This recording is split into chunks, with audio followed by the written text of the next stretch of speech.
It's such a New York thing, isn't it? Everybody has a story about some weird, bizarre roommate they had in the past. Whether some weird, crazy thing they did or some weird, annoying habit that even after all these years, they still remember and it annoys them. I'm Matt Haze for BrickUnderground.com, and today we're on the streets of New York City talking about roommates. I saw a lot too much. Doing a thing I didn't know was really a thing that happened. And I saw my roommate and she was walking by in my new pair of Uggs that I had just bought. One of the kids, he played a prank on him. He shot a cup that he was drinking out of with a BB gun. I meet this guy named Joey who says he's the landlord. And so I gave him money, I got a room, he said he lived upstairs. Then as time went on, he said, oh, I'm not really your landlord, I just work for the landlord who supposedly lived in the Bahamas. And then one day, there are about 5 of us in this railroad-style apartment. We walk out and we see smoke coming out of the closet in our living room. And we open it up and he's sitting there, smoking pot, and there's a bed there. He's been living in our closet for who knows how long. Did he stay in the room then after that happened, or did you guys force him out? I moved out. I had this roommate that used to watch me sleep.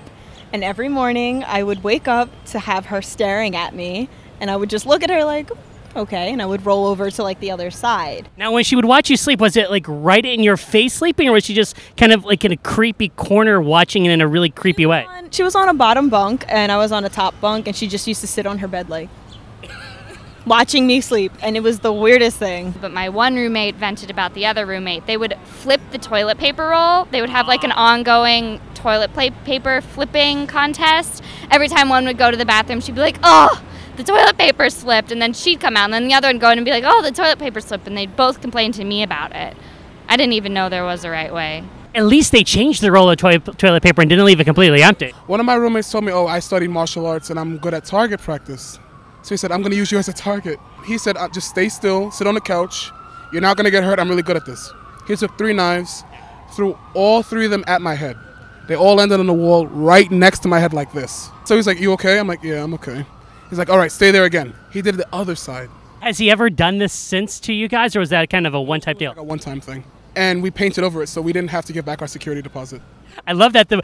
I don't care. I'm not so worried that we actually were all alive at the end of it. We got our security deposit back. That was the most important part about the whole thing. One of them has really weird friends come over every single day. Like, I don't even know where she meets these people. I mean, maybe couch surfers. She gets a lot of couch surfers come. And then she says they're not from couch surfing because my other roommates would freak out. So she lies and says she met them like from last year, but we all knew she just met them today at a bar and then brings them over to sleep in our apartment.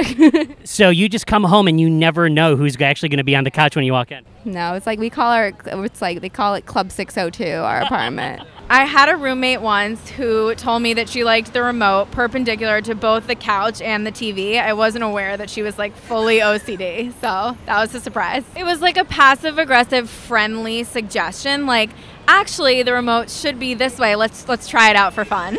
How long were you roommates with her for? 4 months. That was it? 4 months too long, yeah. One day I was walking past her laptop and I realized that she was keeping a running log of things that I had been saying on the phone to people, such as just like on the phone to my parents, like she was recording my conversations, and it was disturbing beyond belief, honestly. And then I asked her about it. I was like, you know, I feel like you really invaded my privacy. I happened to notice that you have been writing down quotes from my conversations. And she was like, well, I just thought it was so funny. You have to like admit that was like a great quote. And I was like, oh my God. You think you have a story that can beat those? I want to hear from you. Go to BrickUnderground.com right now and tell us, or comment below with your story.